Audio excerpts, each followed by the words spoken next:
Doctor Mary George madam Satheesan മുഖ്യമന്ത്രിയായതിൻ്റെ സന്തോഷമൊക്കെ കഴിഞ്ഞ വീഡിയോയിൽ മാഡം പറഞ്ഞതാണ്. ശരിക്കും ഈ വി ഡി സതീശൻ സംസ്ഥാനത്തിൻ്റെ പ്രതീക്ഷ കാക്കുമോ? നിരവധി വെല്ലുവിളികൾ ഉണ്ടല്ലോ, അതെല്ലാം തരണം ചെയ്യാൻ വി ഡിക്ക് കഴിയുമോ? ഇന്ന് ഈ കേരളത്തിൻ്റെ രാഷ്ട്രീയത്തിൽ നിലകൊള്ളുന്ന, അതായത് സ്ഥിരപ്രതിഷ്ഠ നേടിയ നേതാക്കളിൽ ഈ പറയപ്പെട്ട ചോദ്യങ്ങൾക്കെല്ലാം ഉത്തരം കാണാൻ ഏറ്റവും പ്രാഗൽഭ്യമുള്ളവൻ വി ഡി സതീശൻ തന്നെയാണ്. കാരണം അദ്ദേഹം, കേരളത്തിൻ്റെ ഏറ്റവും വലിയ പ്രശ്നം എന്ന് പറയുന്നത് ഇവിടുത്തെ ധനപ്രതിസന്ധിയാണ്.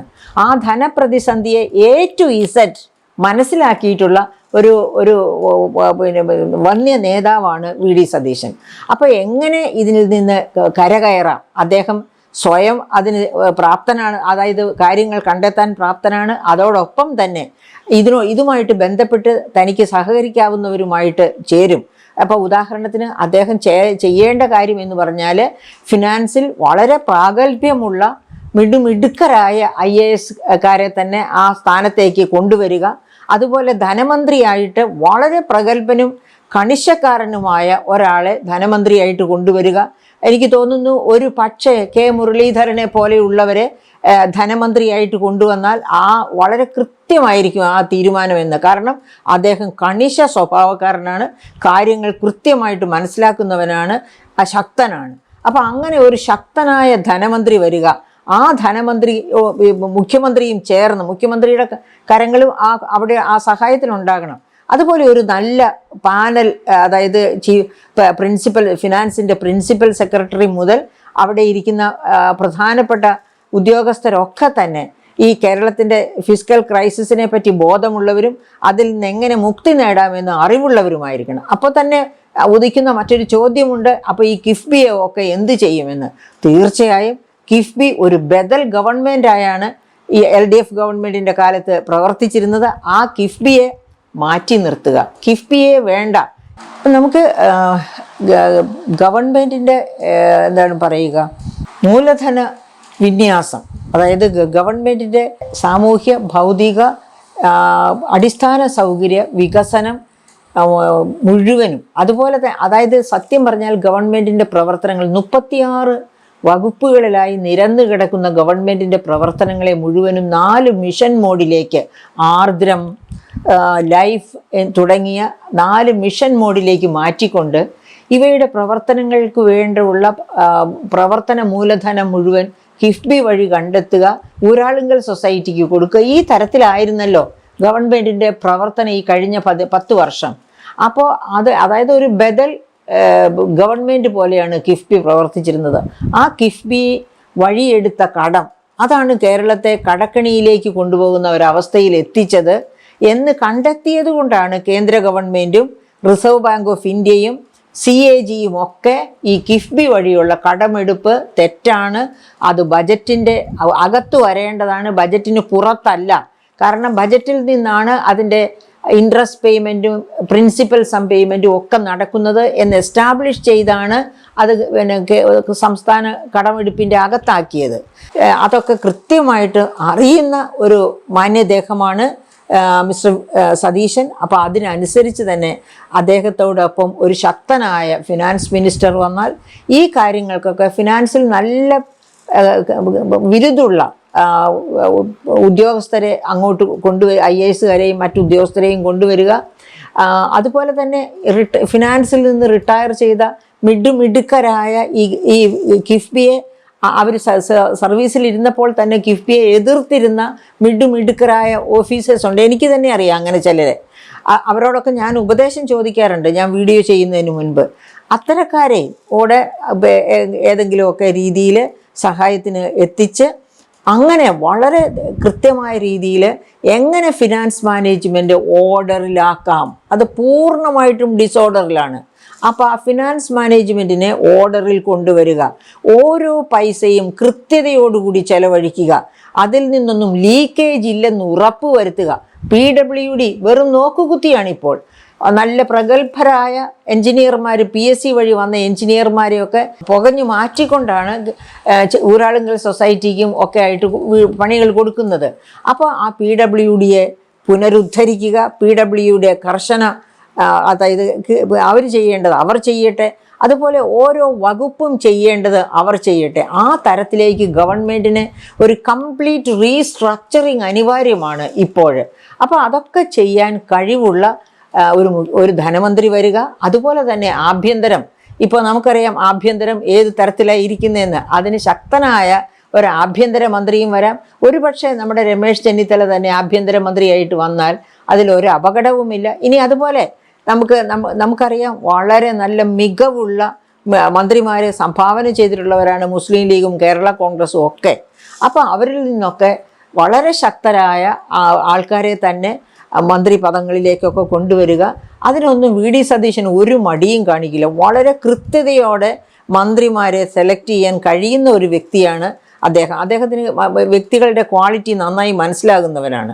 അപ്പോൾ അങ്ങനെയുള്ള ഒരു പറ്റം മന്ത്രിമാരും അവരോടൊപ്പം കർമ്മശേഷിയുള്ള ഉദ്യോഗസ്ഥരും, അതായത് IAS തൊട്ട് താഴേക്കുള്ള ഉദ്യോഗസ്ഥരും, അങ്ങനെയുള്ളവർ വരുമ്പോൾ കാര്യശേഷിക്ക് മാർക്കിടുന്ന മുഖ്യമന്ത്രി ആയിരിക്കും വി.ഡി. സതീശൻ.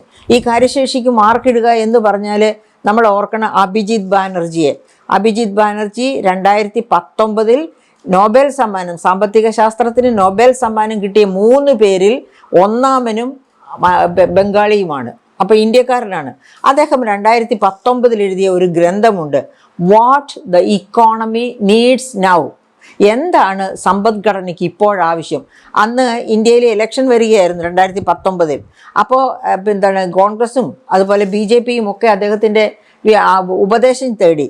ആ ഉപദേശം തേടലിൽ നിന്ന് അതിൻ്റെ സ്വാധീനത്തിലാണ് അദ്ദേഹം ആ ഗ്രന്ഥം എഴുതിയത്. ആ ഗ്രന്ഥം എടുത്ത് വായിച്ചാൽ അറിയാം കാര്യക്ഷമത എന്ന് പറഞ്ഞാൽ എന്താണെന്ന്. 5 വർഷം കൂടുമ്പോൾ ശമ്പള പരിഷ്കരണം നടത്തുകയല്ല കാര്യക്ഷമത വർദ്ധിപ്പിക്കാൻ ചെയ്യേണ്ടത്. ഇൻക്രിമെൻ്റ്, കാര്യക്ഷമതയ്ക്കനുസരിച്ച് ഇൻക്രിമെൻറ്റിൻ്റെ എണ്ണം വർദ്ധിപ്പിക്കുക. ഇൻക്രിമെൻറ്റിൻ്റെ എണ്ണം വർദ്ധിക്കുമ്പോൾ ശമ്പളം തന്നെ വർദ്ധിക്കും. അതുപോലെ കാര്യക്ഷമതയ്ക്കനുസരിച്ച് പ്രൊമോഷൻ കൊടുക്കുക. അങ്ങനെ വരുമ്പോഴത്തേനും നോക്കൂ, PSC വഴി വരുന്ന നമ്മുടെ സർക്കാർ ഉദ്യോഗസ്ഥരൊക്കെ എന്ത് മിടുക്കരാകുമെന്നറിയാമോ? അവർ വാങ്ങുന്ന ഓരോ പൈസയ്ക്കും അനുകൂലമായ രീതിയിൽ അവരുടെ കർമ്മശേഷി ഉയർന്നു വരും. അതാണ് കാര്യശേഷി, കർമ്മശേഷി എന്നൊക്കെ പറയുന്നത്. അങ്ങനെ ഒരു ഗവൺമെൻറ്, അങ്ങനെ ഒരു ഉദ്യോഗസ്ഥ വൃന്ദത്തെ വി.ഡി. സതീശന് വാർത്തെടുക്കാൻ കഴിയും. അതിന് കഴിവുള്ളവനാണ് വി.ഡി. സതീശൻ എന്ന കാര്യത്തിൽ എനിക്ക് യാതൊരു സംശയവുമില്ല. അപ്പോൾ അങ്ങനെ ഒരു ഗവൺമെൻറ് വന്നു കഴിഞ്ഞാൽ മന്ത്രിമാരെ സെലക്ട് ചെയ്യുന്നതിൽ കാർക്കശ്യം കാണിക്കണം. അതുപോലെ തന്നെ കർമ്മപദങ്ങളിൽ അവരെ വഴിവിട്ട് ചലിക്കാത്തവർ, അതായത് ഒരു തരത്തിലും കൈക്കൂലിക്കോ ധൂർത്തിനോ ഒന്നിനും അവസരം ഒരുക്കാത്ത തരത്തിലുള്ളവരാകണം മന്ത്രിസഭയിലേക്ക് വരിക. അങ്ങനെയാണെങ്കിൽ ഈ ചരിത്ര വിജയം പോലെ മറ്റൊരു ചരിത്ര വിജയം 5 വർഷം കഴിയുമ്പോൾ നമ്മെ കാത്തിരിക്കും. അതായത് ഓരോ മന്ത്രിയും കൈകാര്യം ചെയ്യുന്ന വകുപ്പിൻ്റെ വളർച്ച. അപ്പോൾ അങ്ങനെ എല്ലാ വകുപ്പുകളെ പറ്റിയും പറയാനുണ്ട്. പക്ഷേ അതിന് നമുക്ക് സമയമില്ലാത്തത് കൊണ്ട് ഞാനിപ്പോൾ പറയുന്നില്ല. ഇങ്ങനെ ഒരു മന്ത്രിസഭ ഫോം ചെയ്ത് അതിനെ നേരെ നയിക്കാൻ, ശക്തമായിട്ട് നയിക്കാൻ കഴിവുള്ള, കർമ്മശേഷിയും ബുദ്ധിവൈഭവവുമുള്ള ഒരു വ്യക്തിയാണ് വി.ഡി. സതീശൻ എന്നാണ് ഞാൻ മനസ്സിലാക്കുന്നത്. പല വീഡിയോകളിലായിട്ട് സതീശൻ വിഷനുള്ള നേതാവാണ് എന്നൊക്കെ പറഞ്ഞിട്ടുണ്ട്. ആ വിഷൻ നടപ്പിലാക്കാൻ മറ്റ് നേതാക്കൾ സമ്മതിക്കുമോ? അങ്ങനെ ഒരു ചോദ്യം കൂടി വരുന്നുണ്ടല്ലോ ഇപ്പോഴത്തെ ഒരു രാഷ്ട്രീയ സാഹചര്യത്തിൽ.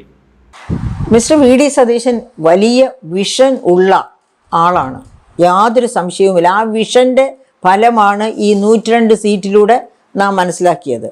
അതുപോലെ തന്നെ അദ്ദേഹം ആ വിഷനോട് കൂടി തന്നെ മുൻപോട്ട് പോകും. അതായത് നമ്മൾ പറയാറില്ലേ, മുരട് മൂർഖൻ പാമ്പുകളെ തട്ടി നീക്കി മുന്നേറാൻ പ്രാപ്തനാണ് ശ്രീ വി.ഡി. സതീശൻ. ഇനി അവിടെ വരുന്ന ഏത് തടസ്സത്തെയും തട്ടി നീക്കാൻ അദ്ദേഹത്തിന് കഴിയാം.